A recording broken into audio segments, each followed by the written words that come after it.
All right, what's up, YouTube? This is BoxingWave, and this Saturday, 7 p.m. All right, Showtime Ppv, 7 p.m. Eastern. We're gonna be getting a good doubleheader, a good pay-per-view card. I'm definitely gonna be paying for it, and I will definitely be covering the fight live. I'll definitely be doing my commentary that evening, and earlier that day, you can catch me doing commentary on the World Boxing Super Series Cruiserweight Finals as well at 12 p.m. Eastern. All right, so you can see me, check me out. I'm gonna be home all day, chopping it up with you guys, talking boxing. All right. So let's talk about Jermell Charlo against Jeison Rosario. All right, this is gonna be a unification match at 154. Charlo holds one of the titles. Jeison Rosario holds two of the titles, which he won against Julian J. Rock Williams in an upset earlier this year. And it should be a really good fight. It should be, for the amount of time, I'm not even going to hold you guys too long. For the amount of time that it's going to last, it should be a very, very explosive fight. Okay. Jeison Rosario comes to fight. He comes to bang. All right. He's no slouch. And we already know what Charlo does. All right. Charlo has evolved into a different beast in the past 4 to 5 years. Okay, he's not the fighter that he used to be. All right, so look, let's talk about it. Now, I like this fight. I think it's gonna be a fun fight, but I don't view this fight as being as competitive as the other fight between Jermell Charlo and Sergey Derevyanchenko. I think that's an actual real 50-50 fight because there's a lot of unknowns when it comes to Jermell Charlo fighting at that level. Okay, whereas this Jeison Rosario, I respect him. I respect what he's done by pulling off that upset, and he's a legit top 154 fighter and everything. But the thing with this fight, and when it comes to Jermell Charlo, I can only see Jermell Charlo losing to someone that's going to outbox him. Someone that's going to set traps, counter him, take advantage of his mistakes. Jeison Rosario is just not that guy to me. Jeison Rosario, when he pulled off the upset, I was surprised, but I wasn't shocked. There's a difference. You know what I'm saying? Like, Julian J. Rock Williams has shown to be a bit chinny. He is. He's a great boxer. He's very talented, but he's chinny, and I just can't seem to get his fights down because he usually loses the fights that I pick him to win, and then he wins the fights that I pick him to lose. Case in point. He got knocked out by Jermell Charlo, which I thought J-Rock was going to edge him. Just thought his skills was just a little bit tighter, right? I know Jermell had the punching power and everything. He's the bigger guy. But I thought Williams was going to edge him on points because of his skill set. I thought it was just a little bit sharper to me, all right? Lost in that one. And then I actually thought Jarrett Hurd was going to win against J-Rock.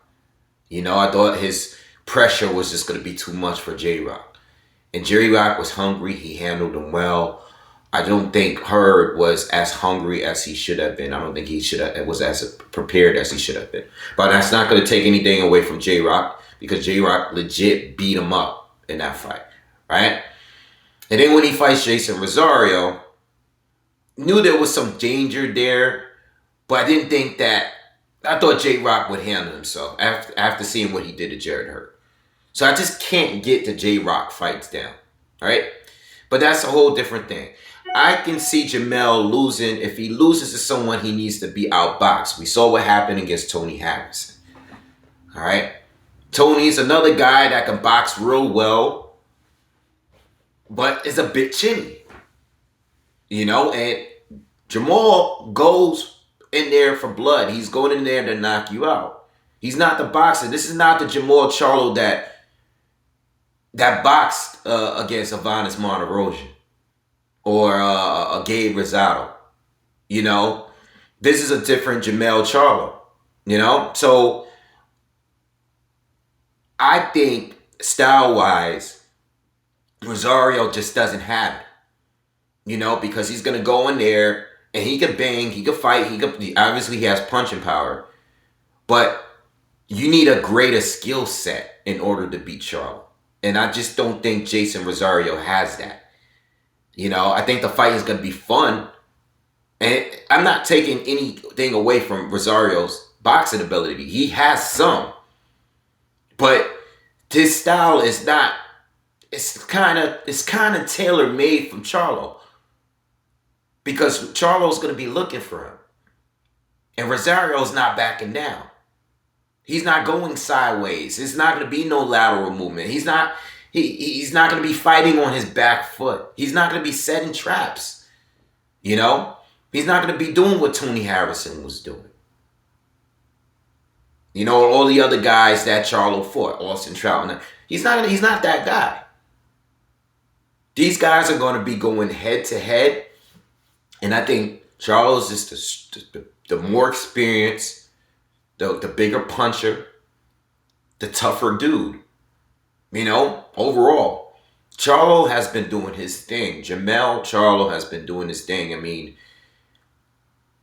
even with the loss of Tony Harrison, and this division, since I've had this channel, I have this channel for 7 years now. For the last 7 years, this division has always been my favorite division because it's just too unpredictable. You know, no one has really, truly ever dominated this division since I've been on this channel. Now, Canelo had a good run, but a lot of those wins was questionable to me. You know, he does have wins against Lara and Trout. But since him, who really dominated? Everybody's going to take a loss. Everybody's had to take a loss at some point. You know? I mean, Jermell did his thing, but he moved up. Canelo moved up. You know, but since then, you know, you got guys like Jared Hurd, lost. J-Rock, lost. Jermell Charlo, lost. Tony Harrison, lost. Lara, lost. You know? It's just very competitive. And believe it or not, I actually think Patrick Teixeira has a better shot at beating Jermell. I think he has a better shot. I think his skill set is a little bit more like a boxer. You know, he's more like a boxer to me, you know, than a brawler. He can scrap. He's tough. He can take a punch. You know, he can counter toe. You know what I'm saying? Like, he's a guy that I feel that would be a better matchup. I know he's not popular. I know a lot of people don't really, you know, talk about him like that. But I think that would be a more competitive fight for Jermell. And I think Jermell can beat him too. It's just the only fighter that I feel like that's at 154 right now out of the top guys that I think might have the best chance of beating Jermell Charlo is Erislandy Lara. And I think he has less of a chance of beating him now than he did before. I think back then, when both Charlo twins held titles and Lara was holding a title at 154, I thought Lara back then was the best guy between the three.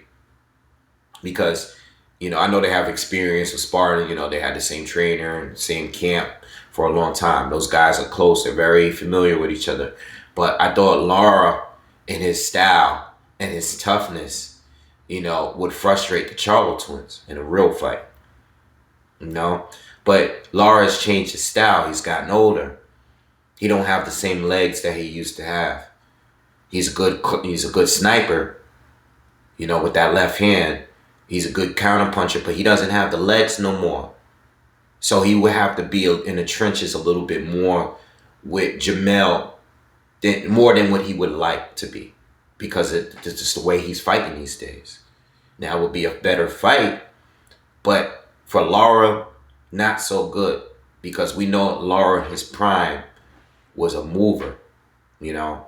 Now he's sitting in the pocket with guys. You know, similar to Guillermo Rigon now. The last fight I seen him in, he was sitting in the pocket. These are guys that are used to using their legs. You know, legs are one of his greatest assets. And, you know, I think Lara doesn't have it, but I still think he has a good chance of beating Charlo. Charlo needs to be outboxed. That's all I'm really saying here. You know, and Jeison Rosario, tough fighter. It's going to be a fun fight. You know, they're going to be banging, but he's not going to be able to outbox Jermell. And I think you need to outbox. So you need some really technical ability to beat Jermell, because Jermell's coming straight forward at this point. In this point in his career, he is gunning for the knockout. You know, he's falling in love with his power, which it's helped him. You know, old Jermell Charlo used to be a light on his feet. He used to, you know, he used to counter a little bit more. You saw a lot more lateral movement in his old style. His new styles where he's coming straight forward. He's trying to knock you out. All right, he's all aggression now. You know, and I think that's bad for Jeison Rosario. All right, so I got Charlo winning this by knockout. I don't know which round, but I think the fight is going to be really, really good until it happens. All right, I haven't really seen Jermell. I've seen Jermell get knocked down before, but I've never seen him really, really hurt. You know, whenever Charlo was struggling in a fight, it was because he was being countered and timed and outboxed a little bit. All right, but Jeison Rosario could possibly hurt him. You know, you never know. This is boxing. But I see Jermell Charlo winning this one by KO at some point. Don't know which round, can't call it. But I can't see it being too late. You know, I see him getting him. I see it happening before 8 or 9 rounds. All right. So be on the lookout. I will be definitely covering the fight live this Saturday, 7 p.m. Eastern. I'll be on here live. All right. I'll see you guys then. Peace.